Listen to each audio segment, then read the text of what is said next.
ഇവിടെ ചെടിച്ചട്ടികളിൽ നട്ടിരിക്കുന്ന വഴുതനയും തക്കാളിയും നന്നായി വളരുന്നുണ്ട്, പൂക്കുന്നുമുണ്ട്. പക്ഷേ കായ്ക്കുന്നില്ല. ഇത് മുൻപും ഇങ്ങനെ തന്നെയായിരുന്നു. ഇവിടെ ഉണ്ടാവുന്ന വഴുതനയും തക്കാളിയും കായ്ക്കാറില്ല. പക്ഷേ പറമ്പിൽ നട്ട വഴുതനയും തക്കാളിയും തിരക്കില്ലാതെ കായ്ക്കാറുമുണ്ട്. പക്ഷെ ഇത്തവണ പറമ്പിൽ നട്ടില്ല. വേനലിൻ്റെ ശക്തിയിൽ എല്ലാം ഉണങ്ങിപ്പോകുമെന്ന് വിചാരിച്ച്. ഇനിയിപ്പോൾ എന്താ ചെയ്യുക?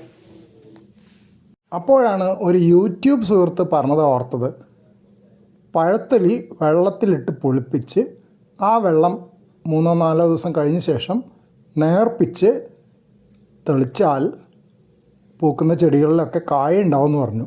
അപ്പോൾ ഒന്ന് പരീക്ഷിച്ച് നോക്കാം, നഷ്ടമൊന്നുമില്ലല്ലോ. ഇത് വെള്ളത്തിലിട്ടതിൻ്റെ പിറ്റേ ദിവസം എടുത്ത ക്ലിപ്പാണ്. ഫെർമെൻറ്റേഷൻ നടക്കുന്നതിൻ്റെ കുമിളകൾ കാണാം.